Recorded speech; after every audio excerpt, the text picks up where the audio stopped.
Podcast Studios. This is After 9 with Scott and Kat. Hey now. Hello, friends. Happy Election Day, Kat. Yeah, it's a big one. It's a big one in the States. We're going to be watching that closely, and we have a special guest on the pod today as well. Yes, Reggie Cecchini from Global News. He's the Washington Correspondent, and he called into our radio show today. So what we're going to do is we're going to play that back in the podcast at the end of this episode because it's full of great info about what's going to happen tonight. And we are going to talk about the U.S. election, I promise you. But before we get to that, a couple of things that are happening here at home. Yesterday, Kat, this was shocking. The feds announced new policies that will require oil and gas producers in Canada to cut greenhouse gas emissions by a third in just 8 years. The new regulations from Environment Minister Stephen Guilbeault aim to reward lower emitting producers and incentivize higher polluting ones to do more. The regulations are 2 years behind schedule. They were met with shock and disapproval from industry leaders, including Alberta Premier Danielle Smith, who called the measures unrealistic targets and promises that she will fight in court. Well, that's a nice way of putting what she said. Danielle Smith, Premier of Alberta, what's on your mind? You sound angry. Why are you emotional about this? I'm pissed. I'm absolutely angry. Because we've been working with these guys for 2 years, because we have a plan that would reduce emissions responsibly by 2050. And they continue to act like they're working collaboratively with us, and then they come out with exactly the same policy that they put forward a year ago, with no changes whatsoever, and then they're trying to mislead the public about its intent. And mislead the public about our true record. In 2018, we had 159.3 megatons of emissions from our oil and gas sector. In 2022, the most recent stats available, 158.3 megatons. So he is not even telling the truth. We are seeing an increase in production and a decrease in emissions exactly like we said we would, because we're relying on technology. We're also going to know that we can decrease global emissions by getting more of our cleaner burning oil and natural gas to the world. They know that. We've told them that. The public knows that. And yet they persist in this pathway, which will harm our province and harm the country. And that is not acceptable. Not for a government that is at, 20% in the polls? Not for a government that is on its way out the door. It cannot destroy the most important industry in the country by targeting our province with this kind of unilateral action. We just won't stand for it. Wow. Okay. Holy cow. Okay. Hey, that's leadership. I like that a lot. Danielle Smith she just had her leadership review within her party, and she got like 90% support from her party. So Alberta is in favor of Danielle, and it looks like the feds gave her exactly what she wanted, another fight with Ottawa.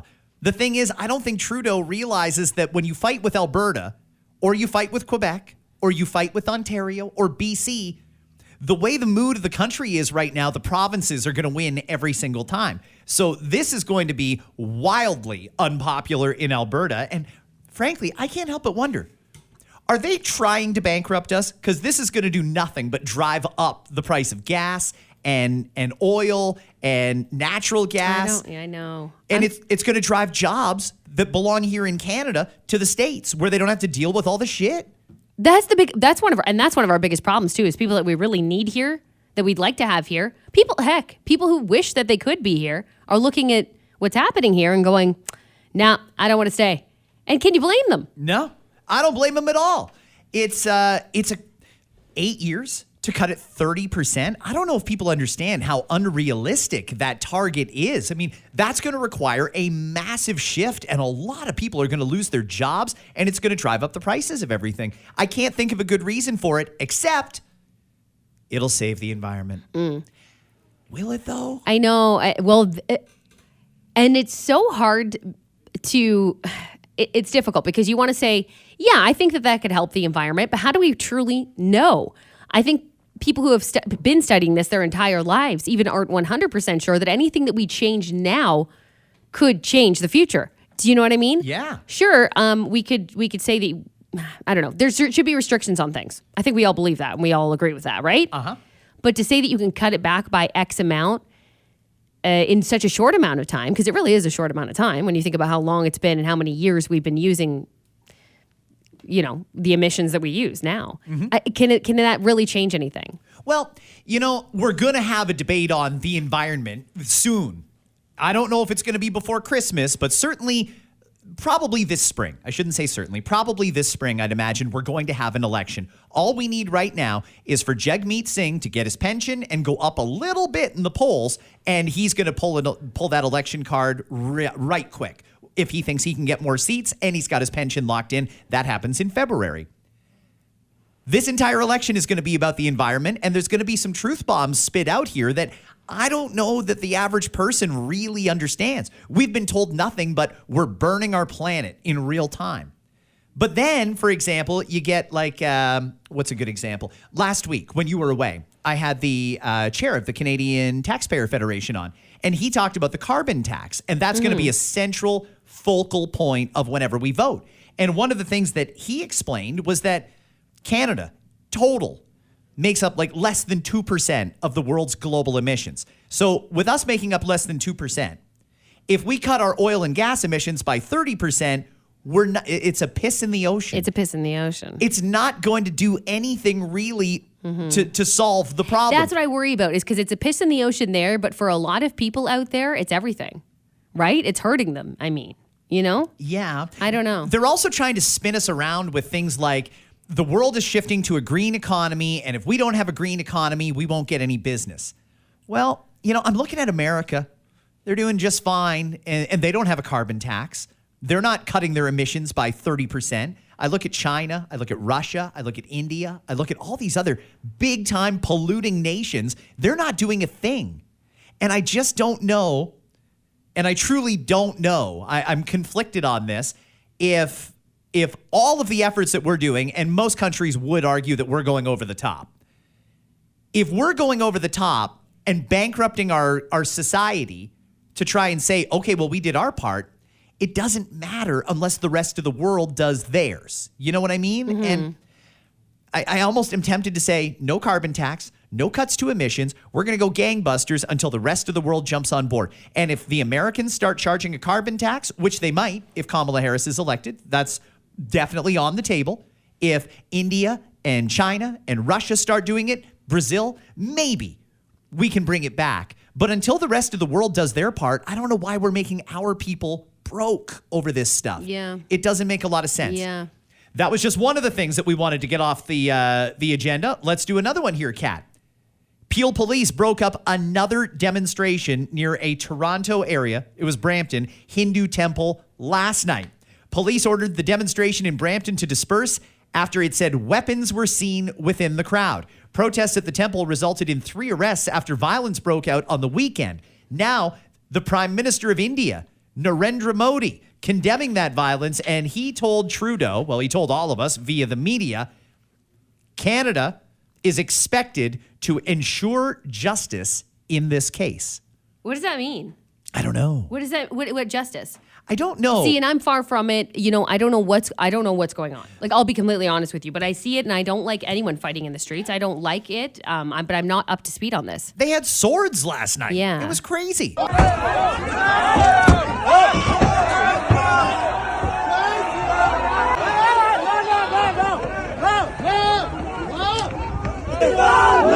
Did anyone get hurt? Nobody got hurt? Not that I know of. Okay. A cop got hurt on the Sunday protests. Yeah. That's not good. We don't like that at all. They had to call in the riot squad last night to break it up and disperse it. And there's no reason to think that tonight's not going to be any different, or tomorrow, or the next day, or this coming weekend.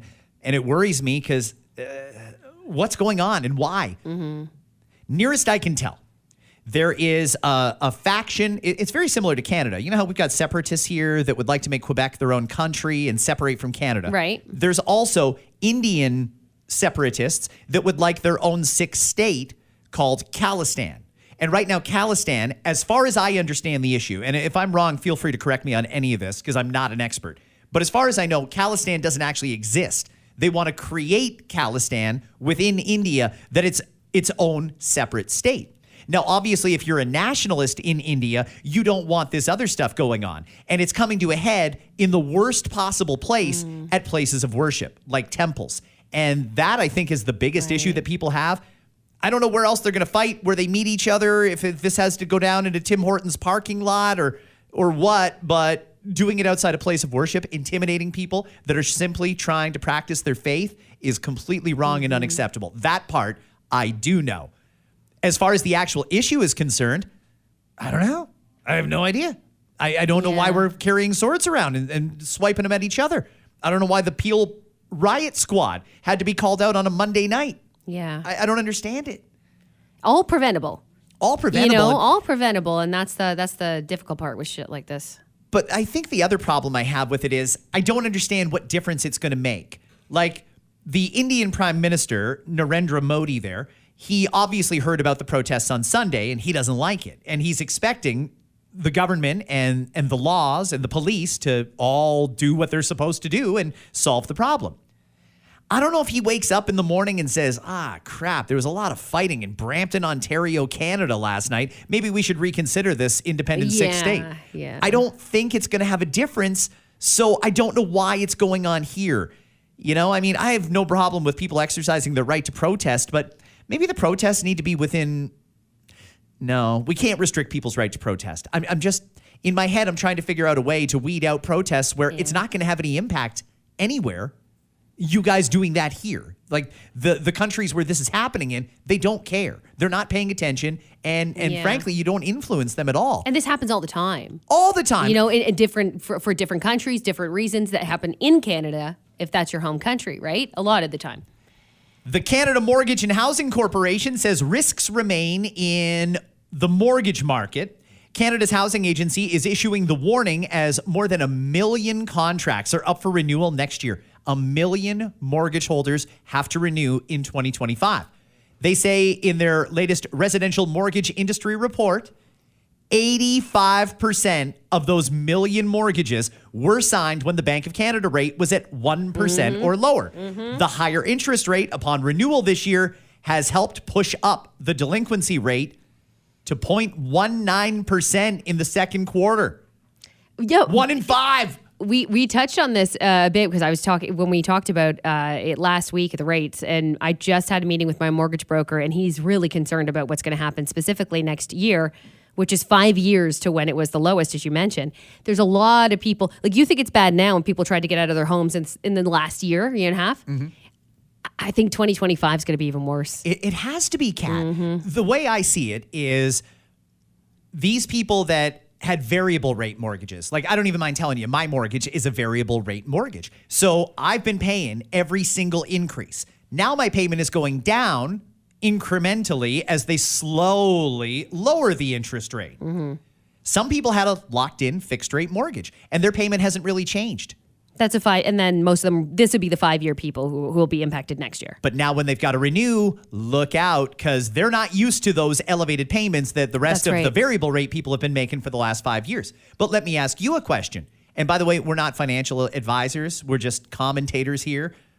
We're just people. If you had to get a new mortgage today, knowing that rates are going to keep dropping, they say, would you go variable or would you lock in at a fixed rate right now?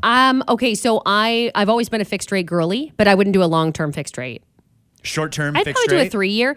And the reason why is, although yes, it's going down, people who predict these things, everyone I know who does this, and I do listen to these, whether it's a mortgage broker or just somebody who gives advice, say that they're really unsure about next year because of this, because of so many people dropping off and essentially abandoning their homes, if you will. Of course, they'll have another home to go to, but they have to sell theirs.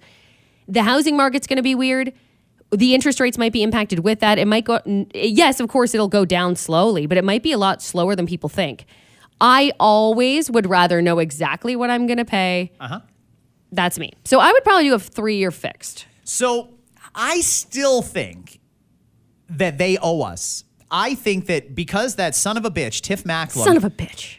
and I don't think it was responsible to raise interest rates the way he did. But he did say right before he started doing that, rates will remain low for the foreseeable future. And that was part of the reason that so many people took out variable rate mortgages. Those people have done nothing but make bankers wealthy over the last 5 years. And when he specifically told us, it wasn't a I think, it wasn't a probably, it was an explicit rates will remain low. And when people took a variable rate mortgage and got screwed for the last 5 years, I feel like somebody owes them for that because they just did what we're supposed to do, trust our institutions, and our institution absolutely effed us in every single way possible. So they got to do something, I think. People are in such a bad shape right now, and to your point, I think next year is going to be worse. I think so too. I think, look, if your mortgage is up in the next little bit and you're worried about it, do yourself a favor. If you're just going along with whatever bank you're with and whatever bank's rate it is, fuck those people. They'll always give you a higher rate. Get a mortgage broker and get them to find the best deal for you. You can play them upon each other, which is, well, actually, I have no problem telling you I'm in the midst of doing that right now. And I got a way better rate than the best rate I got initially because I went back and forth between a couple and they dropped it for me. Good. So it's the lowest I could possibly get. Do yourself a favor, though, and have someone on your side to help you with that. If you feel like you could go it alone, go it alone. You can do the work yourself. There's no problem with that. But a mortgage broker tends to know already what the best deals are. If you do go with the banks, fine. If you want to switch banks, it's a pain in the ass. They might make you add a savings account and put at least $500 in it or some shit. But whatever gets you that low rate that you're looking for, fine. But do yourself a favor and do the work for it. Don't just say yes to whatever comes your way because you're just pissing money away. Meanwhile, an RBC analysis of Canada's economic recovery may help explain why so many Canadians are so pissed off about their finances, even though inflation is down and interest rates are slowly falling. The study shows the recovery has not been even. Wealthier Canadians benefited the most from the wage growth and earning higher returns on their savings and higher interest rates. On the flip side, low and middle income Canadians, the middle class, are devoting more of their pay to essentials like food and shelter than they ever have before, way more than pre-pandemic. Now, the finance minister, Chrystia Freeland, has spent most of the last year stressing economic improvements. But according to polling firm Abacus Data, David Coletto, so far Canadians don't seem to feel any better about the state of the economy or the government's management of it. I think it's tone deaf for the government to run around telling people things are getting better, because people aren't feeling it. It hasn't gotten good enough for people to start feeling it. Rich people are certainly feeling it. They get it. Yeah, things are getting better. I made all that money and interest rates are coming down now, so now I can go ahead and invest, borrow more, do all that sort of thing. The middle class has been completely kneecapped because of this, and they're not feeling it yet. There's still not people. They brought interest rates down a little bit. That didn't change anything. Nobody's running around saying, all right, I'm going to start going back out for dinner. I'm going to start going out with my friends. I'm going to start doing this. I'm going to start making those purchases and renovations on my home and stuff like that we all used to do before this stuff happened. And I don't think that anyone in Ottawa, anyone, can relate to the middle class to know what they're going through. But that's the reality on the streets. People don't have any disposable income. Until that changes, I don't think anything's going to change as far as attitudes about the economy are concerned. Nobody is thinking, this is going really well. This is getting better. Everything's great. Get out of here. It's just not realistic. For the last part of the pod, and we'll have Reggie Cecchini, Global News, at the end of this episode. It's about a 10-minute interview, so I hope you give it a listen because Reggie's got some great stuff. He's been on the show before. Let's talk about the U.S. election. Do you think celebrity endorsements make a difference? And before I see that look. Before you say it, there's been a lot both ways. And sure. Yeah, there has. Last night, Kamala Harris went for broke. She brought out Oprah Winfrey and Lady Gaga. Normally, if Obama had brought out Oprah, I remember every time Obama brought out Oprah. It was a massive thing. It was talked about. But I think, if I'm reading the room right, enough people have heard enough things and connected enough dots to make them think, why is Kamala accepting an endorsement from Oprah? Because it seems like Oprah isn't the Oprah we thought she was. I mean, nothing's proven there if you're talking about it's all not. the rumors, of course. So I hear what you're saying, and I totally hear you. I don't know what's going on there. I also don't know what's going on with the fact that a lot of celebrities now, within a week of the election even, then they were endorsing Kamala like crazy, and a lot of them have some question marks behind their names too. 100%. I mean, we might never know if that has anything to do with ties that they have to whatever situation, whether it's Diddy or not. We don't know. However, she does have a ton of celebrities on her side. I've talked about it before. I do not like that you can essentially be paid to endorse someone, like as if it's a business. If you want to, sure, as a celebrity, if you want, even though I don't even like it that way, but as a celebrity, if you want to say, I'm voting for blah, and this is why, that's totally up to you. You could do that. I don't like the fact that it's like, here's $500,000, Beyonce. We just want you to mention us during one of your concerts. Cool. Because that happens. And by the way, smaller influencers than that, like people who are influencers, American influencers that I know, that I follow on TikTok and follow me, they get paid. Yeah. To do posts on TikTok. That makes me feel like I do not like that. That should be illegal in my mind. That should not be allowed. That should be illegal without disclosing that you got paid to do it. Because we're not talking about buying a car. We're not talking about Ford, asking Blake Shelton to be their spokesperson. That's a business. This is a country. Like it for me, it's totally different. So I don't like any of that. Trump's doing the same thing on his side, by the way. It's all the same. I just don't like people being paid money to endorse someone in a political stance, no matter what it is, whether it's a mayor, whether it's a president. I don't give a shit. Your question being, do the celebrity endorsements make a difference? I think as much as people don't want to think about it this way, yes. I think specifically younger people are more swayed than adults, than older adults, I should say. I think about Taylor Swift when I say that. Taylor Swift supporting Kamala Harris was a big deal for Kamala Harris because Swifties will do whatever she says. So if they're old enough to vote, they're more likely to listen to what Taylor Swift has to say. Not necessarily that they're going to go that way. However, yes, I do to an extent think that they work, but I don't think they should. Does that make sense? It does. No, I know exactly what you mean. I don't like to think that it works. I don't know why anyone would look at their own personal situation and then look at the choices in front of them and wonder, what would J-Lo do? What would the person who has many millions of dollars, by the way, who doesn't live like I do or have issues like I do? 100%. That's another issue that I have with it. Thank you. I want to play a little something for you. Elon Musk is basically Trump's biggest surrogate in this campaign right now. Sure he is. Elon is all in on they keep saying save America. We need to elect Donald Trump, and we need to get Biden and Kamala and all these people out of government. So yesterday, Elon Musk went on the Joe Rogan podcast right before Joe Rogan endorsed Donald Trump. Does that one have an impact? And if it does, is it on men, women, older people, young people? I thought he already had endorsed Trump, but it turns out he hadn't. Last night, he endorsed him. All you have to do is read his tweets to know that he endorses Trump.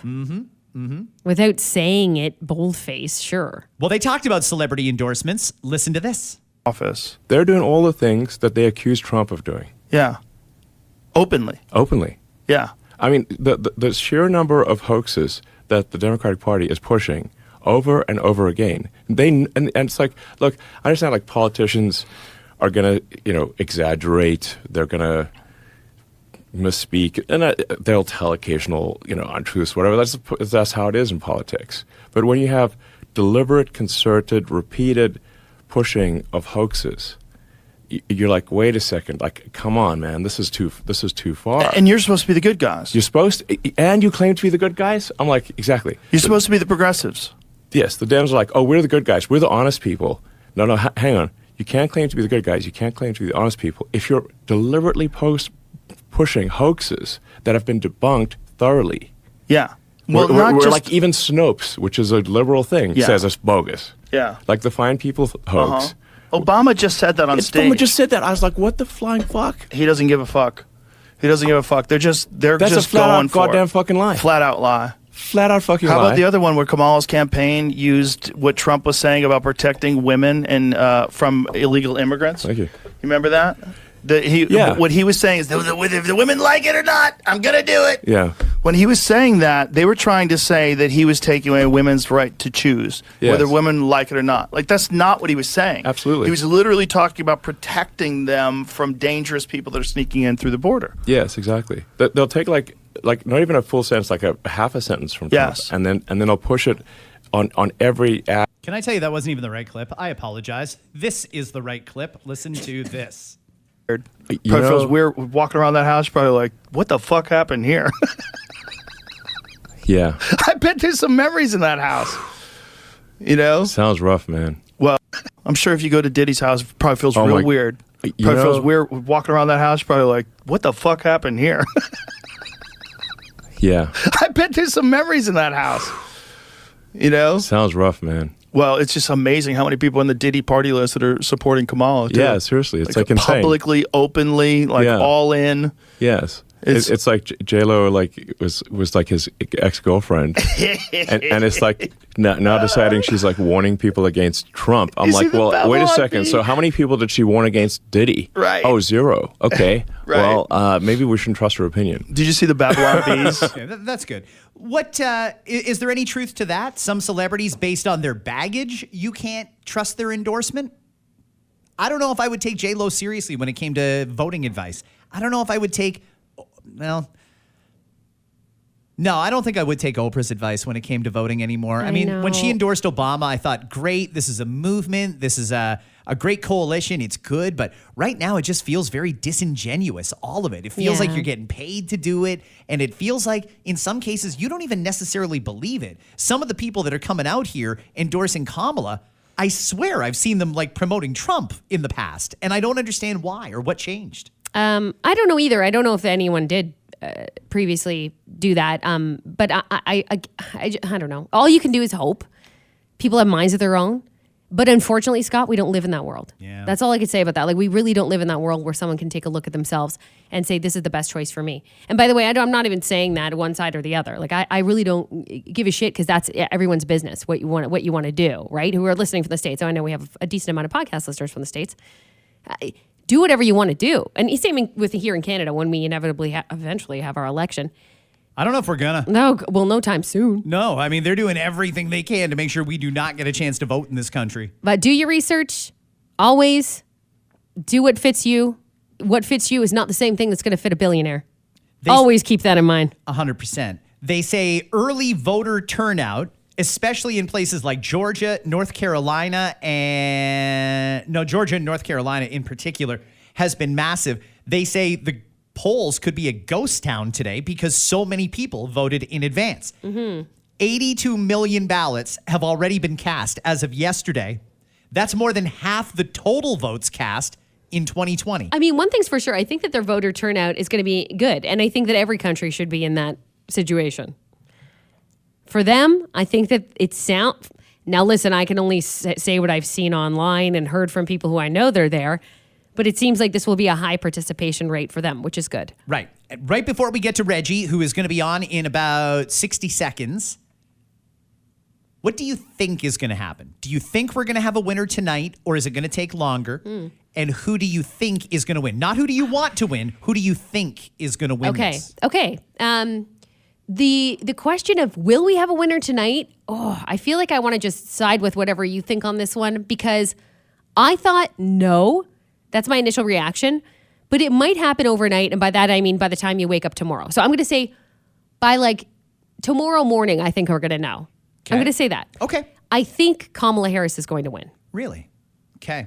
I'm going to go against the trend here, and I'm going to say that, number one, I think we will know tonight. Before midnight, let's say? Before midnight. Okay. Around midnight. But All right. I think tonight we're going to know who won. Yep. I know everybody is fixated on Pennsylvania. I'm going to go against the trend here and say it won't matter about Pennsylvania because I think it's going to be over before Pennsylvania even comes into the equation. In other words, it's going to be so far one way that even with Pennsylvania, it wouldn't change the outcome. So that's why I think they're going to be able to call it tonight. I think Donald Trump is going to win this. Part of the reason I think that is because of that early voting. People who go out to vote early are voting for change.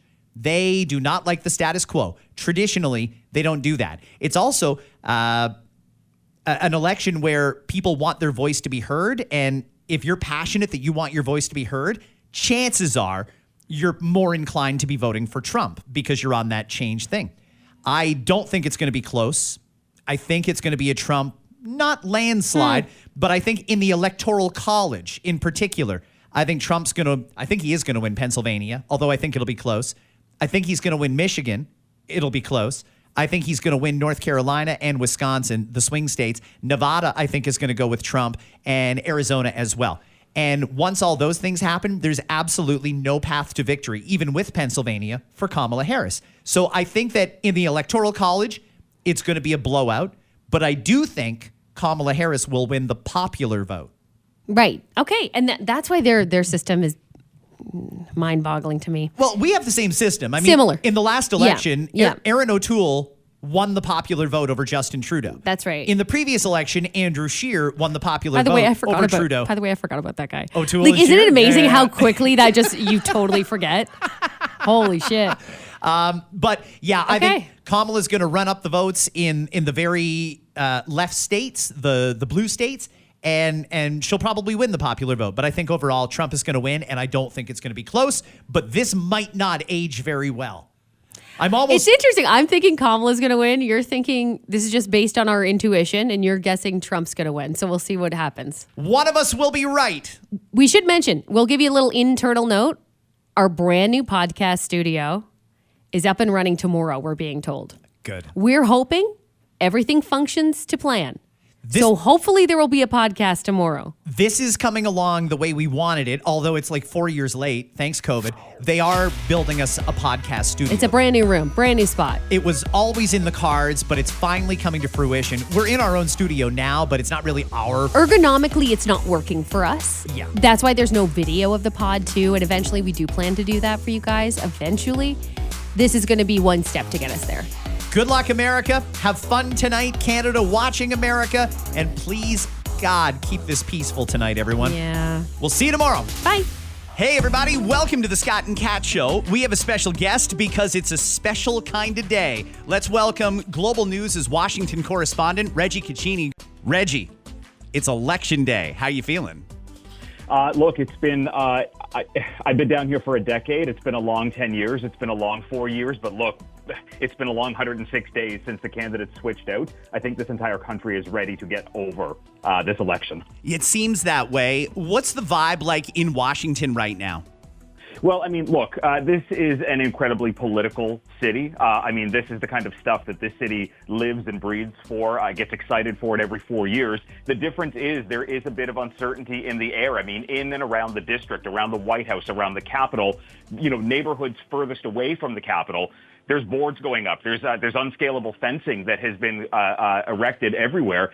There is a general sense that no one knows what's going to happen once an eventual call is made. Look, it took 4 days 4 years ago, and here we are hours before anything's going to happen. No one's taking any chances here. Okay, so one of the things that I read was that they've had so many advance votes done that there's some areas where it's probably going to be a ghost town. I think it was Georgia that said half their votes are already in. Yeah, I mean, look at this.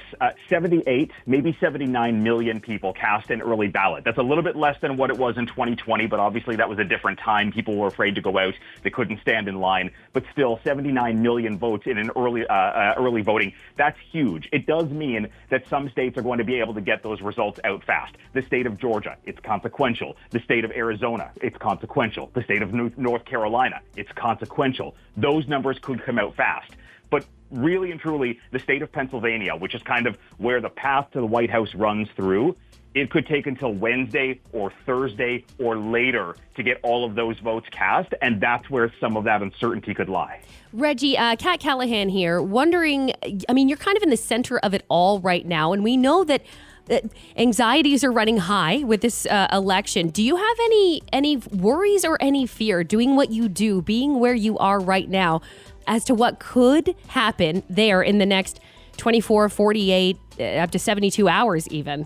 I mean, look, the risk is always there, and we saw that risk play out. I mean, I was at the U.S. Capitol on January 6, 2021, as rioters were storming it, and you have to be prepared for it. Look, tonight I'll be outside of the White House, and there's a big plaza that's set up. And 4 years ago, there were people that were trickling in throughout the night. And then as Joe Biden was declared victor, it eventually became a big party. The question is tonight, what's the environment going to be? That's something we don't know. This is a race that's really within the margins. You know, Kamala Harris in all of these polls is only leading maybe by one. And in the other polls, Donald Trump is leading maybe by one. Is it going to be a party? Is there going to be a risk of violence? That's what the district here and really cities around the United States have been preparing for, because nobody has any idea what's going to go on. This race is so tight, it's sitting at a knife's edge. Yeah, I'm really worried myself, and I'm hoping that America keeps it peaceful regardless of the outcome. But do you think we're going to have a winner tonight, or is this definitely going to drag out for a few days? So, look, it's possible. And the best way to look at it is to look at the trends. The early numbers that we get out from states like Georgia and North Carolina, they're going to give an idea as to where the electorate may be shifting here. These are states that are purple. They're states that Donald Trump has won, that Joe Biden has won, but it's unclear where both of the candidates right now sit. The numbers will start to give an idea. I don't know if we're going to get a direct result, after 10 o'clock tonight. It's possible we could get one at 2 or 3 o'clock in the morning. But again, Pennsylvania officials told us that they don't expect to get their full numbers maybe until Wednesday. Although if all of the other states line up, it's possible that we could get something tonight. Remember, though, 4 years ago, Donald Trump came out at 2:30 in the morning and claimed victory. And 4 days later, Joe Biden was elected president. Yeah, I remember. So where are the candidates going to be tonight, and will we hear from them? Is there going to be a Trump speech or a Harris speech if there's no winner, or are they going to speak regardless? Look, it's possible. Kamala Harris is going to be here in D.C. There's an HBCU, historically Black College University, that she attended, Howard University, just a couple of blocks from where I am. She's actually held that venue for the entire week. I'm unsure of when she's going to come out to make a potential concession speech or victory speech. Donald Trump, unsurprisingly, is at his home in Mar-a-Lago in West Palm Beach, Florida, and we could expect to hear from him today. He held a rally last night that went till 1:30 in the morning in Michigan. He may pop up on camera again today. These candidates are staying where they kind of feel their support is most. Kamala Harris, obviously being the vice president, feels Washington is the place that she wants to be. And this is where all eyes are going to be resting now for the next 1, 2, 3 days, waiting to see who comes out, who gives the concession speech, and who declares victory. Right. Now let's talk about what's going to be happening on coverage tonight, because Global, I know, has got an incredible team assembled ready to cover this election, and you're going to be an integral part of that because you're the one who's got to be at the White House. What's the plan for tonight? What are viewers expecting? Yeah, look, we've got our team from all over who is kind of like descended on the U.S. We have Neetu Garcha with Kamala Harris. We have Jeff Semple in Florida. Mike Armstrong is in Pennsylvania. Sean O'Shea is in Michigan. Jackson Prosco, Donna Friesen will be anchoring our show right here in Washington starting at 9 o'clock tonight. You can log on to globalnews.ca. You can watch it on YouTube. You can watch it wherever you stream your global devices. It'll be playing on the radio. This is months and months and months of planning to try and get every last bit of information we can and make sense of it so that everybody else can understand it. Because let me tell you, U.S. politics is not simple. It's also not just the presidency, control of Congress, the House, the Senate, local races. Everything is being look, in America, you can elect your judges in your corner in some cities. You elect everything down here. We're going to try and make sense of it for you. All right. I love it. We are wishing you well. I know this is a long day for you, but it's important work that you're doing. So thank you for being on tonight on Global TV, live from the White House. And good luck to you and the entire Global team. We'll be watching and hopefully have a winner tonight. My day ends tonight when you guys are just starting work tomorrow. Probably. We wish you all the best, buddy. We do. Thanks. Thanks, Reggie. That is Reggie Cecchini. That is Global News' Washington correspondent. Whether you have Global, the Global TV app, Global Online, or Stack TV, make sure you're watching the coverage tonight because it really is going to be a historic night.